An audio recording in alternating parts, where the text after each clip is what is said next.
राजधानी दिल्ली, देश की राजधानी दिल्ली और दिल्ली का दिल एनसीआर में नोएडा, जो कभी संजय गांधी के सपनों का शहर कहा जाता था। आज से 35 साल पहले जब संजय गांधी ने इस शहर की समृद्धि के लिए कई सारे सपने देखे, आज 35 साल बाद भी जिन व्यक्तियों की ज़मीन पर, जिन व्यक्तियों की विरासत पर नोएडा बनाया गया, आज हम उसी गांव में मौजूद हैं जहां हम ये जानने का प्रयास कर रहे हैं कि जिस उद्देश्य से नोएडा बनाया गया, आज विकास की रफ्तार उन तक कैसे पहुंची है। नोएडा यूँ तो new Okhla industrial development authority के नाम से नोएडा शहर बनाया गया था। पहले बुलंदशहर डिस्ट्रिक्ट में आता था, उससे पहले भी। इसके बाद फिर नोएडा गौतम बुद्ध नगर डिस्ट्रिक्ट में आ गया। यहाँ 3 विधानसभाएं हैं, 61, 62 और 63। नोएडा, दादरी और जेवर।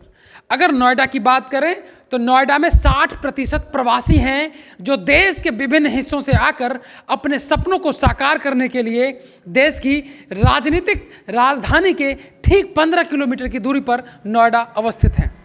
नोएडा में जब गांव और शहर में आप देखेंगे तो सेक्टर्स जो बने हैं वहाँ तो बुनियादी सुविधाएं मिलती हैं, लेकिन जो गांव हैं वहाँ आज भी नाले और ज़रूरत और बुनियादी सुविधाओं का अभाव देखा जाता है।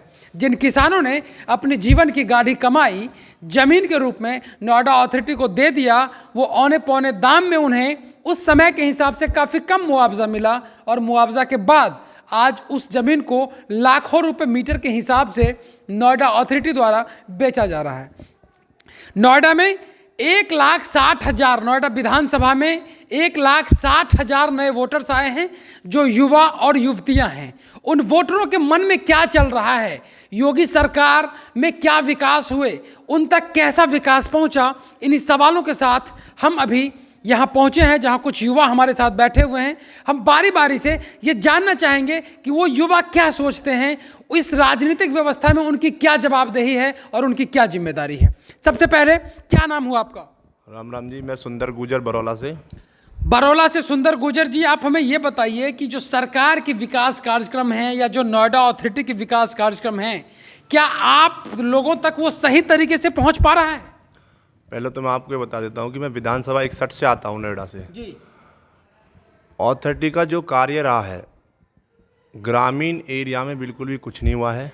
जो अखिलेश जी के टाइम में, बहन जी के टाइम में जो हुआ था वही है, कुछ नहीं हुआ। नाली, रोड, पानी, खारा कुछ नहीं है। नाली ऐसी पड़ी है, कोई काम नहीं हो रहा, उनमें कुछ नहीं हो रहा। ग्रामीण की तरफ 5 साल विधायक जी ने कभी आके झाँका भी नहीं है। जो वर्तमान विधायक हैं? हाँ, वर्तमान विधायक ने कभी इधर आके झाँका भी नहीं है।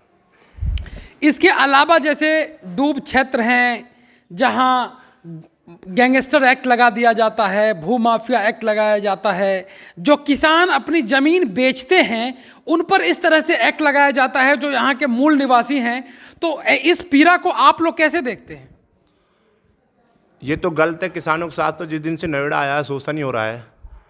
पहले जब नोएडा आया था संजय गांधी जी के टाइम पर, तो नोएडा की जो एक्वायरमेंट थी वो दिल्ली से हुई थी, दिल्ली इनका ऑफिस हुआ करता था। ये तो बाद में यहाँ के लोग अथॉरिटी बनी है, बसें हैं, वहाँ उस समय लोगों ने ऑफिस से ही बैठ के ही कर लिया था। मतलब इसको एक्वायर जो किया था उसको वहाँ से बैठ के कर लिया था। जो घर थे, घर तक भी लोगों के एक्वायरमेंट किए हैं। घर तक जहाँ भी लोग बसते थे तो अंदर तक भी उनके लोगों के एक्वायरमेंट कर लिए। मुआवजे उनको दे दिए गए हैं। कुछ लोगों के मुआवजे ट्रेजरी में पड़े हुए हैं, कुछ लोगों के केस चल रहे हैं। उन्हीं पर ही किसी पे, जब से बीजेपी सरकार आई, किसी पे गैंगस्टर गुंडा एक्ट लगाती रहती है। अच्छा, ये प्रधानमंत्री कार्यालय से 17 किलोमीटर की दूरी पर हम अभी अवस्थित हैं। अगर बीचों बीच रेडियस में मापें तो बरौला जो गांव है, यहाँ प्राथमिक स्वास्थ्य केंद्र ठीक से चल रहे हैं? स्वास्थ्य केंद्र कोरोना टाइम में तो बहुत हालत ख़राब रही थी। अच्छा, कोरोना टाइम में हालत बहुत मतलब ठीक से नहीं चल रहे हैं? नहीं, कुछ सही नहीं चल रहा है। यहाँ पे पशु हॉस्पिटल है, उसमें भी घपलेबाजी होती है। दवाई पीछे से फ्री से आती है, यहाँ पर सब पैसे में देते हैं। हम तो पशु प्रॉपर सब रखते हैं यहाँ, जितने लोग बैठे हुए हैं। हर व्यक्ति बता भी देगा, आप पूछ भी लेना कि पीछे से जो दवाई आती है सरकार वो निःशुल्क देती है, पर ये शुल्क लेते हैं उसका। कानून व्यवस्था, यहाँ पुलिस कमिश्नरेट हो गया है शहर में, मतलब उत्तर प्रदेश में 2 ऐसे जगह हैं, लखनऊ और गौतम बुद्ध नगर डिस्ट्रिक्ट, जहाँ पुलिस कमिश्नरेट की प्रक्रिया शुरू हुई है। कानून व्यवस्था कैसे देखते हैं आप? कानून व्यवस्था तो लमसम ठीक है, पर ये है कि भ्रष्टाचार बढ़ा है। थोड़ा क्राइम जो है वो कम हुआ है, पर भ्रष्टाचार बढ़ा है। जिस तरह से किसान हमेशा अथॉरिटी में आकर धरना प्रदर्शन करते रहते हैं, कभी मुआवजों को लेकर, कभी एक्वायर को लेकर, कभी 5% 6% जो कॉलोनी उनको प्लॉट्स मिलने थे उसमें देरी को लेकर, तो आप कैसे देखते हैं कि क्या ये सरकार पिछले 5 साल में काम कर पाई या नहीं कर पाई? अखिलेश जी के टाइम में जो हमको मिला और जो बहन जी के टाइम में मिला, क्षेत्र में आप किसी से पूछना कोई बता देगा हमको क्या मिला। और इस 5 साल में हमको कुछ नहीं मिला। इस 5 साल में बीजेपी के राज कुछ, किसी को कोई मुआवजा नहीं मिला, किसी को कोई मुआवजा 64%, कोई प्लॉट का जितने भी डिस्प्यूट हो रहे थे अथॉरिटी से, कुछ नहीं मिला किसी को, कहीं कुछ नहीं, जीरो। आप युवा हैं, आज बेरोजगारी एक बहुत बड़ी समस्या है, कैसे देखते हैं इस बेरोजगारी को? आप बताइए कैसे देखते हैं बेरोजगारी? बेरोजगारी तो फैलगी बहुत बुरी तरह। पूछ लें कोई भी बच्चा, कोई जॉब नहीं, कुछ नहीं। नौकरों को तो यहाँ जॉब देती भी नहीं है कंपनियों में, कहते हैं कि आप नौकर लो, यहाँ जॉब नहीं मिलेगी। तो कहाँ जाएंगे इस यहाँ के लोग, आप बताइए। जो भाटी जी ने, राजकुमार भाटी जी ने जो उठाया है प्रकरण, यही तो है कि मतलब यहाँ के नौकर जो लोग हैं उनको यहाँ पे जॉब मिलनी चाहिए। तो अखिलेश जी भी ने भी बोला है, आश्वासन दिया है कि अब जो सरकार बनेगी तो नौकर लोगों को यहाँ पे जॉब मिलेगी। कुछ दिन पहले जो है एक विवाद हुआ था, मिहिर विवाद, उस क्या है उस विवाद में आप लोग कैसे देखते हैं इसको, और कैसे आपके मान सम्मान के साथ को चोट पहुंचाया गया?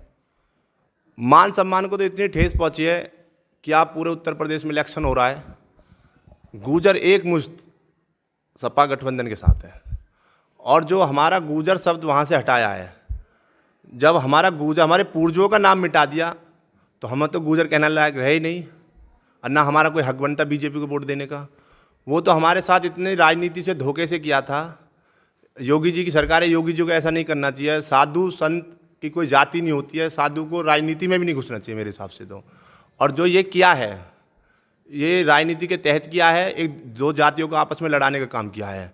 हमारी किसी जाति से या किसी से कोई दुश्मनी नहीं है, बीजेपी से हमारा दुश्मनी बन गई है। एक मुश्त गुर्जर 100% गठबंधन के साथ है।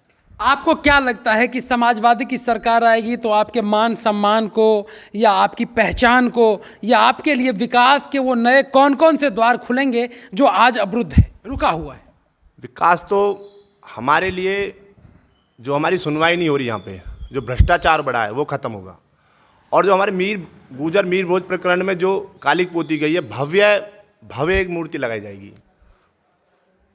जिले की सबसे ऊंची भव्य मूर्ति गुर्जर मीर भोज की लगेगी चौक पे। ये हमारा सम्मान होगा, विकास होगा। जब क्षेत्र में गली मोहल्ले में कार्यकर्ताओं की सुनी जाएगी, जब तो विकास होगा। विधायक जी तो अपने सब ऑफिसों में बैठ जाते हैं, मोहल्ले क्षेत्र के कार्यकर्ता ही तो जाते हैं कि विधायक जी हमारी ये समस्या है। जब उसको सुना जाएगा समस्या को, तो विकास अपने आप खुलेगा। ये अखिलेश जी के मेरे बाहर जाल लगा हुआ है, जितनी भी नाली बनी हुई है अखिलेश जी के टाइम की बनी हुई है। यानी बिलिंग भी दिखा देंगे, RTI सब कुछ दिखा देंगे, अखिलेश जी के टाइम का बना हुआ है। अच्छा, ये बताइए कि चूंकि आप गांव में रहते हैं और यहाँ आप लोगों की ज़मीन पर ही ये बड़ी बड़ी बुलंदियां वाली इमारतें बनाई गई हैं, स्कूल्स बने हैं, कॉलेज बने हैं, तो क्या जब आपके बच्चे स्कूल्स में जाते हैं, जैसे कि यहाँ लोकलों के लिए, यहाँ जो मूल निवासी हैं उनके लिए कोटा है 10% का, हर सभी स्कूलों के लिए अथॉरिटी ने इस तरह से मापदंड बना रखा है, तो क्या यहाँ के बच्चों का एडमिशन उन स्कूलों में होता है? बच्चों को एडमिशन, जो कोटा वाली बात है, पहले तो लोगों को यहाँ पता नहीं है जी, ग्रामीण वाले लोगों को पता नहीं है। अब आराम आराम से सबको पता चलने लगा है। पर यह है कि उसमें समस्या बहुत आती है, कहते हैं कि ये करा लो, वो करा लो, भेदभाव वाली बात भी आती है कहीं ना कहीं पे, और लोगों को यहाँ जागरूक नहीं है। जबकि अथॉरिटी को और जो कोटा जहाँ से पास हुआ है उन लोगों को जागरूक करना चाहिए ग्रामीण एरिया में आके, कि विधायक जी को खुद जागरूक करना चाहिए, जिसकी सरकार है उसको जागरूक करना चाहिए, पर करना ही नहीं है किसी को भी। सब नहीं, ये तो मैंडेटरी है कि सभी स्कूल्स अपने गेट के बाहर एक बोर्ड लगाएंगे जिसमें वो लिखेंगे कि यहाँ के मूल निवासी जो यहाँ के मूल निवासी हैं उनके लिए 10% कोटा बनाया गया है। ये सभी स्कूलों को स्पष्ट आदेश है, लेकिन अथॉरिटी के एम्प्लॉय, अथॉरिटी के कर्मचारी उस कोटा का फ़ायदा उठाते हैं, और जिन लोकलों के लिए, जिन मूल निवासी के लिए वो कोटा बना था, उनको वो फ़ायदा नहीं मिलता। आप इसको कैसे देखते हैं? ये जो लोगों को जागरूक नहीं किया जा रहा है सरकार की तरफ से, सबसे बड़ा घाटा ये है। जब ये आंगनवाड़ी स्कूलों की तरफ से जागरूक किया जाएगा, ब्लॉक की तरफ से, तो लोग जागरूक होंगे। बोर्ड कहीं लगे हुए नहीं है स्कूल के बारे में, सब झूठ बोलते हैं। 10% कोटा का बोर्ड लगा हुआ है, कहीं भी किसी भी स्कूल पर आप जाके देख लो, कहीं लगा हुआ नहीं है। लोगों को यहाँ जागरूकता की ज़रूरत है, यहाँ क्या है कि हवा में वोट पड़ रहा है बहुत दिन से, मुद्दा नहीं है यहाँ। मुद्दे यहाँ जब जिस दिन यहाँ पे मुद्दे का चुनाव होगा, अब की बार मुद्दे का चुनाव है, तो बम्पर वोट पड़ेगा अब की बार साइकिल की तरफ। अच्छा ये बताइए, आखिरी सवाल है आपसे, फिर हम और लोगों से बात करेंगे कि जिस तरह सेक्टरों में पार्क और व्यायामशाला की व्यवस्था होती हैं, ओपन जिम की व्यवस्था की गई हैं, क्या उस तरह से आप लोगों के लिए ग्रामीण एरिया में पार्क बनाए गए हैं और ओपन जिम की व्यवस्था है?